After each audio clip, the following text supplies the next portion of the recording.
Kenapa wahyu tidak turun dengan tenang sejak awal, tapi justru diawali dengan ketakutan? Kenapa Rasulullah melihat Jibril secara langsung, bukan sekadar suara atau ilham dalam hati? Kenapa beliau sampai gemetar, bingung, bahkan sempat mengira itu dari jin?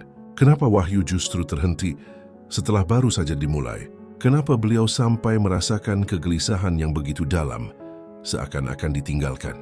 Kalau ini memang wahyu dari Allah, kenapa tidak dibuat mudah sejak awal? Dan satu lagi, kalau wahyu itu benar datang dari luar, kenapa setelah itu Jibril datang di tengah para sahabat, tapi tidak seorang pun dari mereka melihatnya? Semua pertanyaan ini bukan untuk meragukan. Justru disinilah letak jawabannya. Karena cara turunnya wahyu ini menyimpan satu bukti yang sangat kuat, yang tidak akan bisa dijelaskan oleh teori manapun. Tonton sampai akhir, karena di bagian ini, kita tidak hanya mendengar kisah, tapi memahami bagaimana wahyu itu benar-benar terjadi. Dan sebelum lanjut, pastikan kamu sudah subscribe ke Lentera Kisah. Karena di sini kita tidak sekadar bercerita, tapi menyusun sirah dengan rujukan yang jelas, runtut, dan bisa kamu pahami sampai ke akar. Syekh Ramadan Al-Buti menegaskan satu hal yang sangat mendasar, bahwa kisah awal turunnya wahyu adalah fondasi dari seluruh bangunan agama ini. Bukan sekadar bagian dari sejarah, tapi titik awal yang menentukan apakah semua yang dibawa Nabi benar berasal dari Allah atau hanya hasil pemikiran manusia. Karena seluruh akidah dan seluruh syariat berdiri di atas satu hal, wahyu. Jika seseorang memahami dan meyakini hakikat wahyu dengan benar, maka ia akan mudah menerima semua yang datang setelahnya, baik berita gaib maupun hukum-hukum. Tapi jika ia ragu di sini, maka semua ajaran Nabi akan tampak seperti sekadar gagasan pribadi. Disinilah letak pembeda yang paling jelas antara manusia yang berpikir dari dirinya sendiri, lalu menyusun hukum dengan akalnya, dan seorang Rasul yang hanya menyampaikan dari Rabb-Nya, tanpa menambah, tanpa mengurangi, tanpa mengubah. Karena itulah menurut Syekh Al-Buti, para penyerang Islam tidak memulai dari hukum-hukum, tidak juga dari cabang-cabang ajaran. Mereka langsung menuju ke akar, wahyu. Mereka menghabiskan tenaga berpikir, menyusun berbagai teori, bukan untuk mencari kebenaran, tapi untuk mengaburkan hakikat wahyu. Mereka mencoba mencampur adukkan antara wahyu dengan ilham, dengan bisikan jiwa, bahkan dengan kondisi penyakit. Tujuannya jelas, karena mereka tahu, wahyu adalah sumber keyakinan kaum muslimin. Dari sinilah keyakinan terhadap semua ajaran Nabi mengalir. Jika mereka berhasil menanamkan keraguan pada hakikat wahyu, maka semua yang dibangun di atasnya akan ikut runtuh. Akidah bisa digoyahkan, hukum-hukum bisa dipertanyakan, dan pada akhirnya akan muncul anggapan bahwa semua yang dibawa Nabi hanyalah hasil pemikiran beliau sendiri. Karena itulah, muncul berbagai bentuk penafsiran yang dipaksakan. Ada yang mengatakan bahwa Nabi terus berpikir hingga akhirnya terbentuk dalam dirinya sebuah keyakinan melalui proses penyingkapan yang bertahap, yang menurut mereka cukup untuk menghapus penyembahan berhala. Ada pula yang menyebarkan bahwa beliau belajar dari seorang rahib, lalu menyusun ajaran itu sendiri. Dan ada yang lebih jauh lagi, yang mengatakan bahwa apa yang beliau alami bukan wahyu, tetapi gangguan kejiwaan atau bahkan penyakit seperti epilepsi. Semua ini, kata Syekh Ramadan Al-Buti, adalah bentuk pemaksaan makna, bukan hasil penelitian yang jujur, tapi hasil dari imajinasi yang dipaksakan agar sesuai dengan keinginan mereka. Karena jika wahyu berhasil dipalingkan dari maknanya yang sebenarnya, yaitu sebagai sesuatu yang datang dari luar diri manusia, maka semuanya akan berubah. Islam tidak lagi berdiri sebagai risalah dari Allah, tapi hanya akan dianggap sebagai hasil pemikiran seorang manusia. Dan disitulah inti dari seluruh upaya ini, menggeser wahyu, agar seluruh kebenaran yang dibawanya ikut bergeser. Setelah memaparkan berbagai upaya penafsiran yang dipaksakan itu, Syekh Ramadan Al-Buti mengajak kita melihatnya dengan jernih. Beliau mengatakan, jika kita perhatikan semua penjelasan yang aneh dan dipaksakan itu, tidak ada alasan logis di baliknya, kecuali satu, keengganan untuk mengakui kenabian Muhammad. Dan justru dari sini, tampak dengan sangat jelas satu hal, bahwa cara turunnya wahyu di awal itu, sebagaimana diriwayatkan dalam hadis sahih, mengandung hikmah ilahi yang sangat dalam. Lalu Syaikh Al-Buti mengajukan beberapa pertanyaan penting. Kenapa Rasulullah melihat Jibril dengan mata kepala sendiri untuk pertama kalinya? Padahal jika Allah menghendaki, wahyu bisa saja disampaikan tanpa penampakan seperti itu. Kenapa justru dimasukkan rasa takut ke dalam hati beliau? Kenapa beliau merasa bingung, bahkan belum memahami hakikat apa yang terjadi? Padahal jika Allah menghendaki, Dia bisa saja langsung menenangkan hatinya sejak awal. Kenapa beliau sampai khawatir bahwa yang datang itu mungkin dari jin? Kenapa tidak langsung yakin bahwa itu adalah malaikat dari Allah? Dan kenapa setelah itu, wahyu justru terhenti cukup lama, hingga Rasulullah merasakan kegelisahan yang sangat dalam? Bahkan, sebagaimana disebutkan dalam riwayat sahih, beliau beberapa kali mendatangi puncak gunung karena beratnya keadaan itu. Semua pertanyaan ini, kata Syaikh Al-Buti, adalah pertanyaan yang wajar, tapi justru disitulah letak jawabannya. Jika dipikirkan dengan jernih, semua peristiwa ini menunjukkan satu hikmah yang sangat kuat, agar siapapun yang berpikir bebas dan jujur bisa melihat kebenaran wahyu dengan terang. Syaikh Ramadan Al-Buti kemudian menjelaskan dengan lebih tajam. Rasulullah tidak merenung lalu menemukan wahyu. Yang terjadi justru sebaliknya. Beliau dikejutkan. Di Gua Hira beliau melihat Jibril dengan mata kepala sendiri. Bukan sekadar perasaan, bukan lintasan pikiran. Sosok itu nyata di hadapannya. Lalu berkata, "Iqra." Ini penting. Karena dengan itu menjadi jelas, wahyu bukan sesuatu yang lahir dari dalam diri, bukan hasil dari bisikan jiwa, tapi sesuatu yang datang dari luar, diterima, bukan diciptakan. Lalu Jibril memeluk beliau dan mengulang perintah itu 3 kali.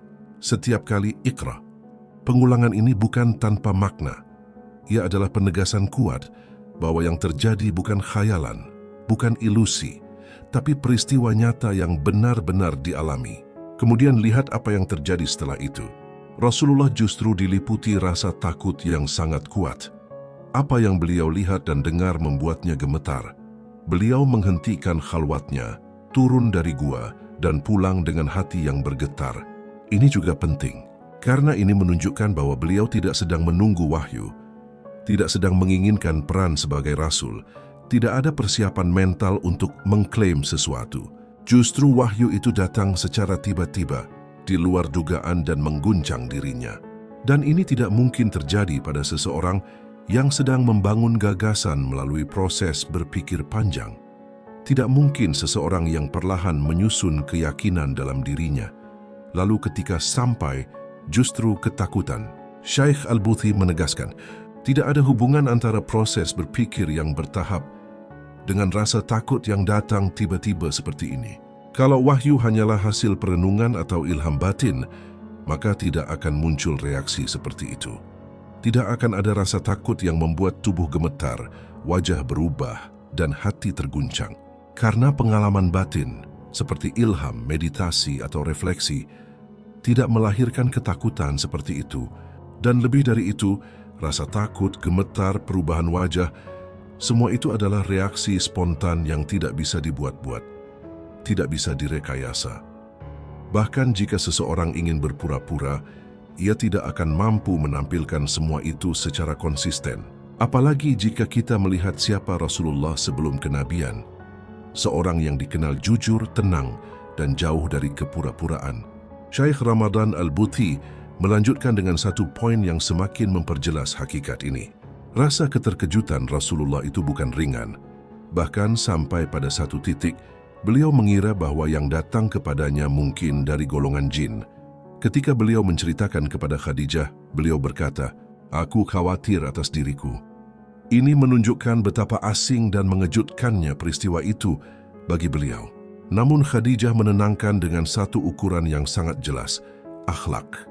Ia berkata bahwa Allah tidak akan membiarkan seseorang seperti beliau yang jujur, amanah, dan menjaga silaturahmi dikuasai oleh setan atau jin. Di sini Syaikh Al-Buti memberi perhatian penting. Allah sebenarnya mampu sejak awal menenangkan hati Rasulullah. Bisa saja langsung ditegaskan bahwa yang datang itu adalah Jibril, malaikat dari Allah, tanpa ada rasa takut, tanpa kebingungan. Namun itu tidak terjadi. Kenapa? Karena ada hikmah yang lebih besar, yaitu untuk menunjukkan dengan jelas bahwa tidak ada kesinambungan antara kehidupan Rasulullah sebelum kenabian dengan risalah yang beliau bawa setelahnya. Tidak ada proses memasak gagasan dalam pikirannya. Tidak ada rencana sebelumnya. Tidak ada bayangan untuk menjadi seorang rasul.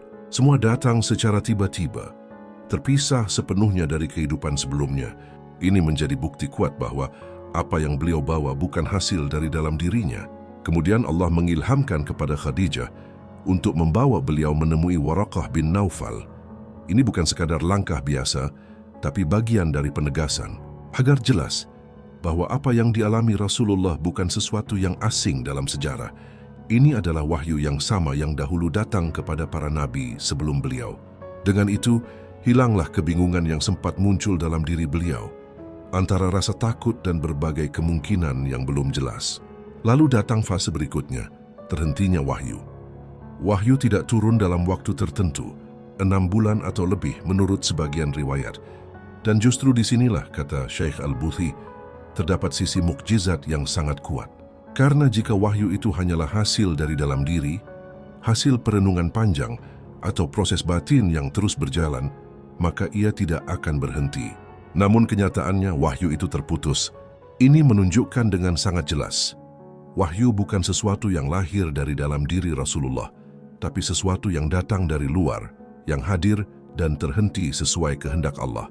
Dan disitulah seluruh teori yang mencoba menjelaskan wahyu sebagai pengalaman batin menjadi runtuh. Syekh Ramadan Al-Buthi kemudian menutup bagian ini dengan penjelasan yang semakin menegaskan gambaran besar. Beliau menjelaskan, Allah sengaja menahan kedatangan malaikat yang pertama kali dilihat Rasulullah di Gua Hira. Bukan sebentar, tapi dalam rentang waktu yang cukup lama. Dalam masa itu, kegelisahan mulai menguasai beliau, lalu berubah menjadi kekhawatiran yang lebih dalam. Sampai muncul perasaan dalam diri beliau, jangan-jangan Allah telah meninggalkannya setelah sebelumnya memuliakannya dengan wahyu dan risalah.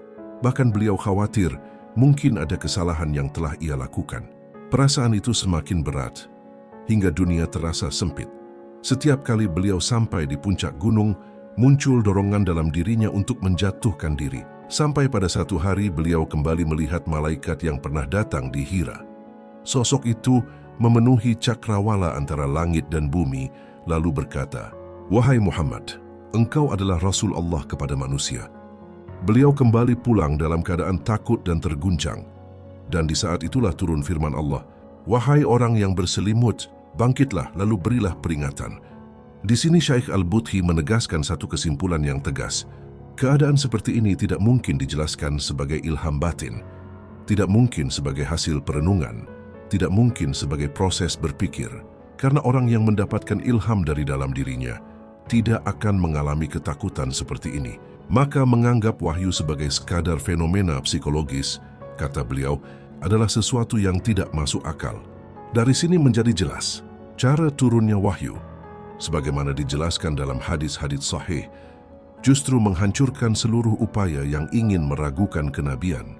Karena semua detailnya menunjukkan satu hal yang sama. Wahyu datang dari luar diri Nabi, bukan dari dalam dirinya. Dan jika ini sudah jelas, maka tampak pula hikmah besar di balik cara Allah memulai wahyu seperti itu. Namun, biasanya pertanyaan belum berhenti di sini. Sebagian orang akan bertanya lagi, jika wahyu itu benar datang dari luar, lalu kenapa setelah itu Jibril datang kepada Nabi di tengah para sahabat, tapi tidak seorang pun dari mereka melihatnya? Syekh Ramadan Al-Buthi kemudian menjawab pertanyaan itu dengan penjelasan yang sangat logis. Tidak semua yang ada harus bisa dilihat oleh mata. Kemampuan penglihatan manusia itu terbatas. Jika kita mengatakan bahwa sesuatu hanya dianggap ada ketika bisa dilihat, maka konsekuensinya segala yang tidak terlihat harus dianggap tidak ada, dan ini jelas tidak benar. Allah yang menciptakan mata manusia mampu memberikan kemampuan melihat yang berbeda-beda. Bisa saja seseorang melihat sesuatu, sementara yang lain tidak melihatnya, sebagaimana dijelaskan oleh Malik bin Nabi. Dalam kasus buta warna, ada warna tertentu yang tidak bisa dilihat oleh sebagian orang, sementara orang lain bisa melihatnya dengan jelas. Bahkan dalam spektrum cahaya, ada gelombang yang tidak terlihat oleh mata manusia, padahal ia tetap ada. Maka tidak terlihatnya Jibril oleh para sahabat, bukan berarti Jibril tidak ada. Itu hanya menunjukkan keterbatasan alat penglihatan manusia. Setelah itu, Syaikh Al-Buthi menegaskan bahwa kelanjutan wahyu justru semakin menguatkan hakikat ini, bahwa wahyu bukan fenomena psikologis. Dan ini bisa dilihat dari beberapa hal yang sangat jelas. Pertama, adanya perbedaan tegas antara Al-Quran dan hadits. Rasulullah memerintahkan agar Al-Quran ditulis dan dicatat secara langsung. Sementara hadits tidak diperlakukan seperti itu, cukup dihafal oleh para sahabat.